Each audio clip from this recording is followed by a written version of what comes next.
నమస్తే, నేను Roja. Welcome to special debate. తెలంగాణలో ఎన్నికల వాతావరణం నెలకొంది. రాజధాని పరిధిలో రసవత్తర రాజకీయం నడుస్తోంది. గ్రేటర్ సిటీపై సీఎం రేవంత్ ఫోకస్ చేశారు. గెలుపే లక్ష్యంగా అడుగులు వేస్తున్నారు. కొద్ది రోజులుగా హైదరాబాద్లో హై వోల్టేజ్ పాలిటిక్స్ నడుస్తున్నాయి.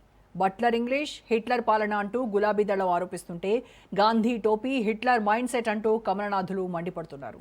రాజధానిలో పట్టు సాధించేందుకు పార్టీలన్నీ సన్నద్ధమవుతున్నాయి. అగ్రనేతలు గ్రేటర్ చుట్టే తిరుగుతున్నారు. కార్యకర్తలను కలుస్తున్నారు, ప్రజల వద్దకు వెళ్తున్నారు. ముఖ్యమంత్రి సభలు, శంకుస్థాపన పనులు దేనికి సంకేతం? బల్దియాలో ఎన్నికల టైం దగ్గర పడిందా? హైదరాబాద్ ఎన్నికల్లో హైడ్రానే కీలకం కానుందా? పాత బస్తీ వేదికగా కొత్త మలుపు ఖాయమా? జనసేన, టీడీపీ పోటీ చేస్తే ఎవరికి లాభం? మహానగర పోరులో నిలిచి గెలిచేదెవరు?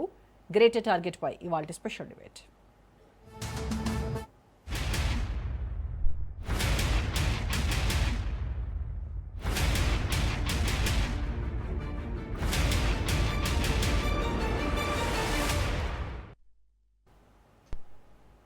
మొన్న ఉప్పల్, నిన్న మియాపూర్, నేడు సికింద్రాబాద్. ప్లేస్ ఎక్కడైనా, స్పీచ్ ఏదైనా ఒక్కటే టార్గెట్, అదే మేయర్ పీఠం.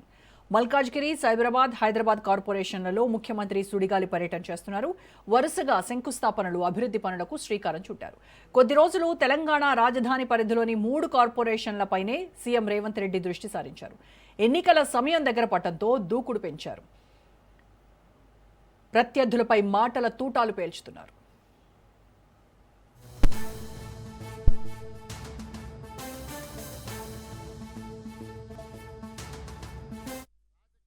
అతీతంగా మన ప్రాంతాన్ని అభివృద్ధి చేసుకుందాం, మెట్రో విస్తరించుకుందాం, మూసి ప్రక్షాళన చేసుకుందాం, రీజనల్ రింగ్ రోడ్ కట్టుకుందాం, రేడియల్ రోడ్ వేసుకుందాం, పేదలకు ఇండ్లు కట్టిద్దాం, పేదలకు వైద్యాన్ని అందిద్దాం, పేదల పిల్లలకు విద్య ఇప్పిద్దాం. తద్వారా ఈ తెలంగాణ అభివృద్ధి చెందిన తెలంగాణగా మారుతుంది. ఆనాడు వాళ్ళు విధ్వంసం చేస్తే ఈనాడు తెలంగాణను వికాసం వైపు నడిపించడానికి మన ప్రభుత్వం పనిచేస్తుంది. నిండు మనసుతోని మీరు ఆశీర్వదించండి. రాబోయే 24 నెలలు నిరంతరం రోజుకు 18 గంటలు పనిచేసి అభివృద్ధి చేసే బాధ్యత మాది. హైదరాబాద్ అంటేనే తెలంగాణ రాజకీయాల పవర్ సెంటర్. కానీ ఇప్పుడు అదే గ్రేటర్ కాంగ్రెస్కు పెద్ద ప్రశ్నగా మారింది. అధికారంలో ఉన్న హస్తానికి గ్రేటర్ గుబులు పట్టుకుంది. ఒకప్పుడు బల్దియాలో కాంగ్రెస్కు బలమైన నేతలుండేవారు. ఎన్నికలొస్తే ముందుండి పార్టీని నడిపించేవారు. కానీ ఇప్పుడు పరిస్థితి మారిపోయింది. అందుకే పూర్వ వైభవం కోసం అన్నీ తానే వ్యవహరిస్తున్నారు సీఎం రేవంత్. మైత్రివనంలో ఎన్టీఆర్ విగ్రహాన్ని ఆవిష్కరించి టీడీపీ పట్ల కొంత సానుకూల ధోరణిని ప్రదర్శించారు. ఉమ్మడి జీహెచ్ఎంసీ పరిధిలో పట్టు సాధించడం, భవిష్యత్ ఎన్నికల్లో మేయర్ పీఠాన్ని దక్కించుకోవడమే ఆయన లక్ష్యంగా కనిపిస్తోంది.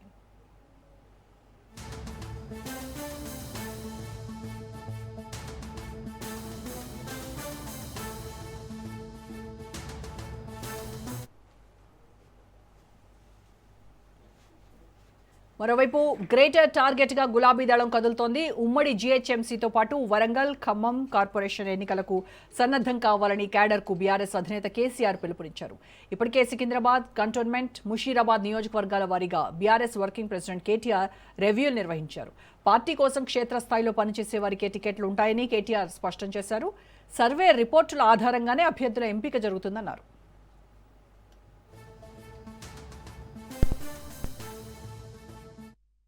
79 ఏళ్ల స్వాతంత్ర భారతదేశంలో ఒక్కడే పార్టీ, ఒక్కడే నాయకుడు, రైతుకు 24 గంటలు ఉచితంగా కరెంట్ ఇచ్చిన నాయకుడు కేసీఆర్ గారు రైతు బంధు అనే ఒక విప్లవాత్మకమైన పథకాన్ని తీసుకొచ్చారు. మేము అది ఎన్నికల్లో హామీ కూడా ఇవ్వలేదు. ఎకరానికి 10,000 రూపాయలు ఇచ్చి 72 లక్షల మంది రైతుల ఖాతాల్లో 73,000 కోట్ల రూపాయలు వేసిన ఒకే ఒక్క నాయకుడు భారతదేశంలో కేసీఆర్. 3 లక్షలు ఉండేది ఐటీ కొలువులు 10 లక్షలకు తీసుకొని పోయాం. 1-2 కాదు, విశ్వవిఖ్యాత కంపెనీలకు తెలంగాణని చిరునామాగా మార్చాం. అమెజాన్ కావచ్చు, గూగుల్ కావచ్చు, మెటా కావచ్చు, యాపిల్ కావచ్చు, ఊబర్, సేల్స్ ఫోర్స్, ఇంకా చెబుతూ చాలా ఉన్నాయి.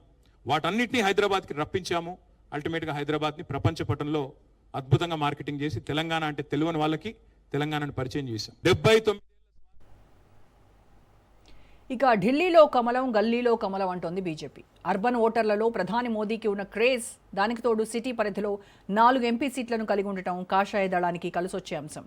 గత వైభవాన్ని నిలుపుకోవాలన్నదే ప్రధాన వ్యూహం. అందుకే BJP state president Ramachandra Rao speed పెంచారు. కాంగ్రెస్, బీఆర్ఎస్ పాలన తీరుపై విరుచుకుపడుతున్నారు.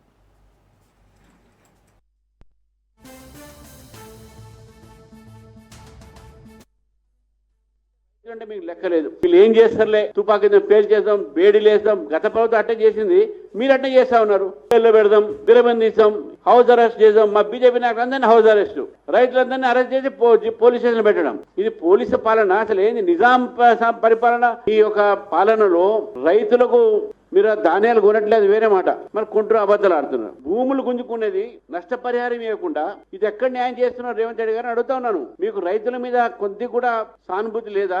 మీరు మాట్లాడతారు, రైతుల గురించి మాట్లాడతారు, రైతులు డిక్లరేషన్ చేశారు మీరు వరంగల్, అక్కడ ఏం చేస్తున్నారు రైతుల కోసం అని అడుగుతా ఉన్నాను. అంటే రైతులు అంటే మీకు లెక్కలేదు.